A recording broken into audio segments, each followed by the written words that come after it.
Prosecutor and legal analyst Paul Henderson, Time Magazine senior White House correspondent Brian Bennett, and Scripps News congressional correspondent Nate Reed. Full house. Yes, very. And I mean, the brain trust right here. Avajoy, several allegations are being laid out in this indictment. I mean, they're all numbered and it's exhaustive. But can you talk about the allegations being made by Jack Smith about dead voters in Georgia? Yeah, so this is something that came on page 8. I had to go back and look at it again.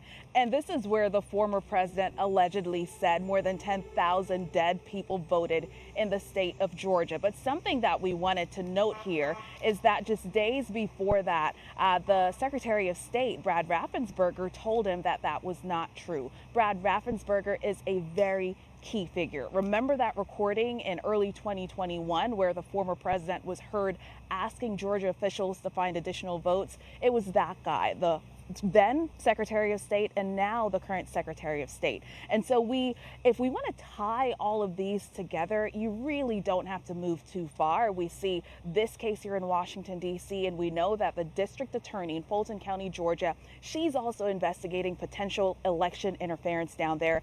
And an indictment is expected any day now. She gave officials their heads up a few weeks ago, saying that there's a possibility that an indictment could be coming down between yesterday, July 31st, and September 1st. So this is now where we're seeing the parallels between these different cases. And many people are now wondering, could we see more details coming out of all of these 6 states that we mentioned from what the grand jury and what the special counsel has been looking into since November of last year?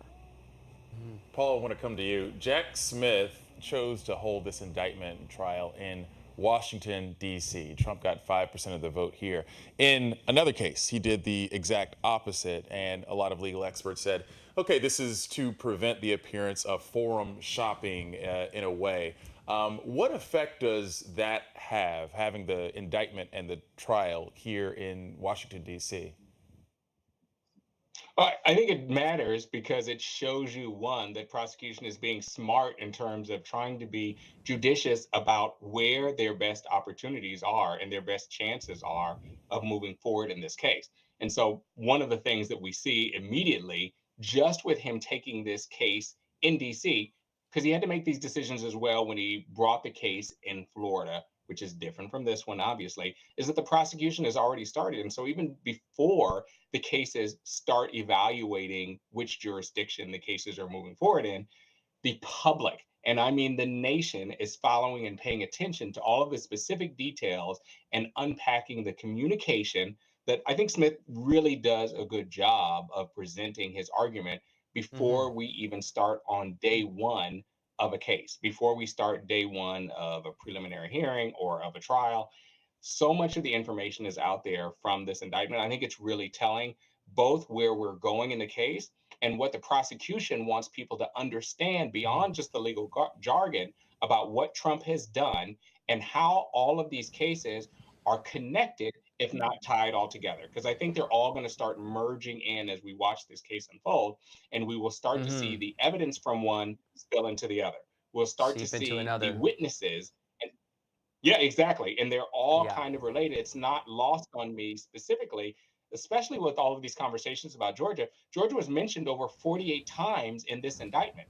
I think the information that we're going to see in Georgia is absolutely going to impact this case that we're going to see set for trial shortly. Interesting. And the people that are going to be testifying and indicted are also going to be mentioned, if not a part of the case that we're seeing right now here in Washington, So, D.C.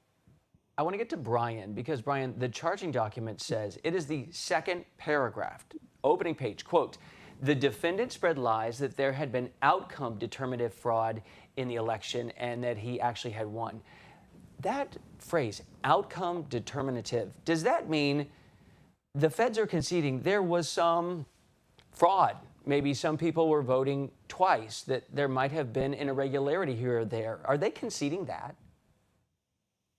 Well, you can read the indictment and see that Trump's advisors were looking into these allegations of fraud that Trump's legal team, Rudy Giuliani and Sidney Powell and others, were bringing to them. So some of Trump's advisors were looking into that. Campaign advisors, state officials, state Republican officials were looking into them, and they found that none of it led up to enough votes that would have changed the outcome of the election. That's what that means. They did find one or two or very small cases of fraud or examples of dead people voting, but none of it rose to the level that would have changed the outcome. And that's the larger point. And not only that, but Jack Smith goes to a great effort in the indictment to show how many people briefed Trump when he asked them to follow up on this, how many people briefed Trump that none of this fraud that he was talking about was real and significant enough to have overturned Biden's win. And that is really important for Jack Smith as he prosecutes this case in order to show intent. So he intends, as you can see from the indictment, to show that Donald Trump not only denied Joe Biden's win, but he knew from talking to the Department of Justice and his campaign advisors that when he talked about election fraud and the election being stolen from him, that it was a lie. And so that is what we're going to see Jack Smith really focus on as he prosecutes this indictment. There's a really key moment in the indictment where Mike Pence himself is in a conversation with Donald Trump. And according to the indictment, Mike Pence is telling Donald Trump, I'm sorry, I'm not going to be able, I don't think I have the power to overturn the result of this election. And Donald Trump is quoted saying, "You're too honest." And that is another key moment that shows that Donald Trump knew that that the result of the election didn't go in his favor, but was continuing to spread these lies about the election results anyway.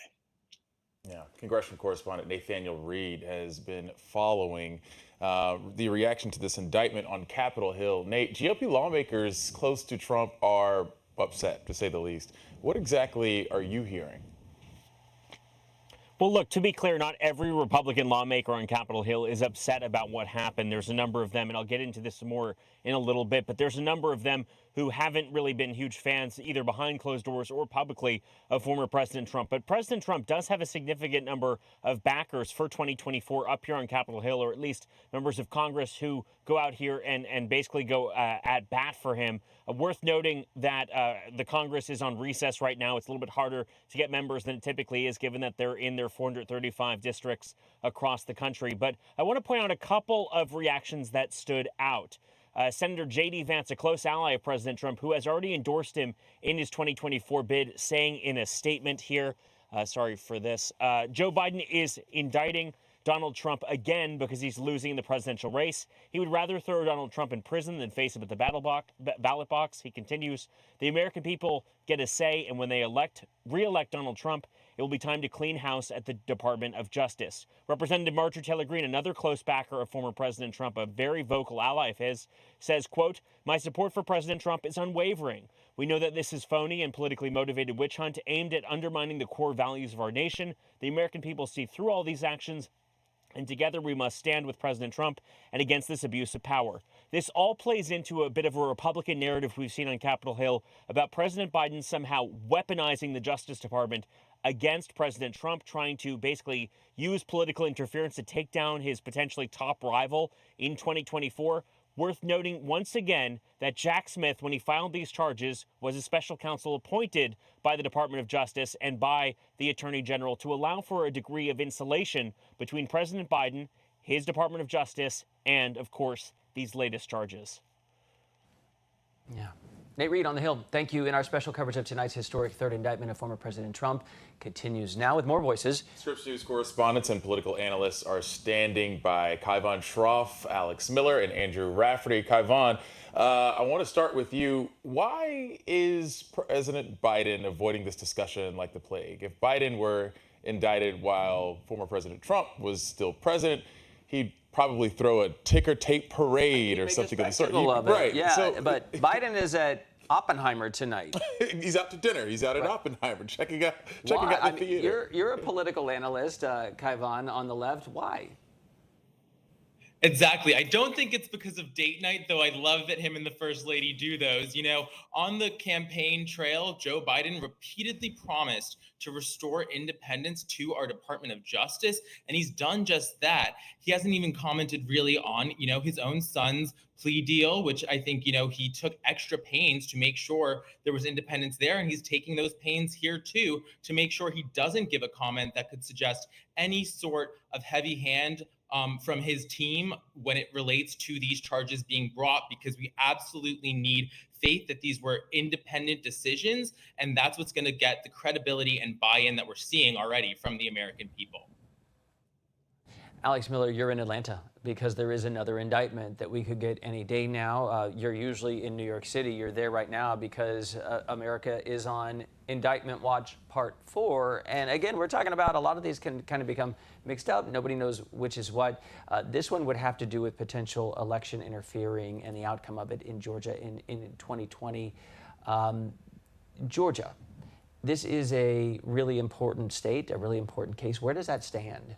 Yeah, I mean, it was mentioned in the indictment today. There's a few pages written on the former president's involvement as it relates to a federal case, but we are waiting to find out about this local case here. The district attorney, Fani Willis, has been cleared to continue with these grand jury proceedings. The judge yesterday basically said that a lawsuit by the former president had no merit. He was trying to get Fani Willis dismissed. He was trying to get even this investigation dismissed, and the judge basically said, you're not being harmed by this yet because there hasn't been an indictment made. He even compared the former president to Rumpelstiltskin, basically saying that he's complaining that he's been injured, but then turning around and boasting about the fact that he's been able to fundraise so much off of these investigations. And as far as what Fani Willis's involvement is, they said that a prosecutor doesn't have to be neutral, that they are able to follow the breadcrumbs where they lead, and that unless she is directly fundraising, saying, I am going to indict Donald Trump, therefore you should donate to me, unless basically she's saying that, she is within her right to make statements, to tweet, things of that nature. And so this is going to proceed. We don't know how long it will take. We don't know when the grand jury is meeting, but Fani Willis is concerned about security. We're seeing barricades up around the courthouse here in Fulton County, and she's asked judges not to make hearings for the first 2 weeks. So if there is to be an indictment, we should expect it this week or next. I think this throws a bit of a wrench into the idea that it could happen this week. Of course, it's obviously possible, but the days are dwindling in the rest of this week. But she said first 2 weeks of August. Yeah. As you said, we are on indictment watch right now. Like it or not, I mean, America is. We're all on our phones and whatnot. I want to bring in Andrew Rafferty here for just a moment. You've been covering politics a long time, which is why whenever I have a question, I don't mind stepping into your office and asking it just to get a little bit of clarity. We use the word unprecedented a lot. Is there any other way to describe what this is? Any historical comparison that comes close to what we're seeing? Well, no, we talk about third indictment, but I do think, and you'll have to have me and maybe some other political scientists on just to talk about how this moment does feel, if you step back, bigger than just Donald Trump. Because think about what Trump did, and we know that he did this. He brought thousands of people to Washington, D.C., thinking that he was somehow wronged by the election results. And whether it's because of Donald Trump's speech or whatever motivated them to walk down Pennsylvania Avenue to disruptively and destructively enter the United States Capitol and produce those images, which are hopefully unlike anything we will ever see again, just a few blocks from where I am right now. There's certainly nothing to compare to that. The kind of saving or kind of silver lining, if you will, is that American politics does have a way of reversing itself. And there certainly is the opportunity. We've seen a little bit of a growing appetite for a third party. We've seen a growing appetite for Americans who are interested more in solutions. But of course, as we've been talking about tonight, Donald Trump, despite all of this, whether you agree with the indictment today or not, he is very much a front runner of the Republican primary and running as the front runner for Republicans in 2024. Kai von Schroff, Alex Miller, and Andrew Rafferty, political director. Thank you so much for staying late here with us. We appreciate it. Important night. Yeah, it sure is. And a reminder, our special coverage of this historic indictment continues bright and early Wednesday. The Morning Rush team will take over with our team of correspondents and experts. We'll hear from 2024 Republican presidential hopeful Asa Hutchinson in our 7 a.m. Eastern hour. He's not shy talking about Trump. Plus, the Morning Rush crew is going to speak with Jason Tatenhoven, who is in our 9 a.m. Eastern hour. He was a former spokesperson for the far-right group, the Oath Keepers, which were here January 6th. Our special live coverage continues 7 a.m. Eastern on Morning Rush. That is all the time we have tonight on this, what is another historic day.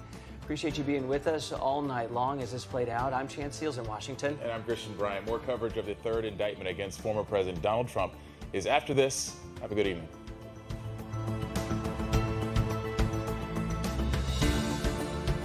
If your roof is showing danger signs like streaks or raised shingles, it could mean trouble, and a new roof could cost $10,000, $15,000, or $20,000. Introducing RoofMax, the first professional and affordable roofing treatment that is scientifically proven to strengthen and extend the life of your roof. With RoofMax, you'll have the protection of a brand new roof and save thousands. RoofMax's skilled technicians apply a safe, effective, and affordable natural treatment. And within hours, you have a roof that performs like a new roof. RoofMax's exclusive treatment resaturates old, dried shingles with a natural, bio-friendly formula that quickly restores flexibility and water-repelling protection guaranteed. Look, this is a 17-year-old asphalt shingle. It literally disintegrates. But here's an identical shingle that we treated with RoofMax's proven formula. It passed rigorous flexibility testing from The Ohio State University as a new shingle. So a RoofMax roof can also pass a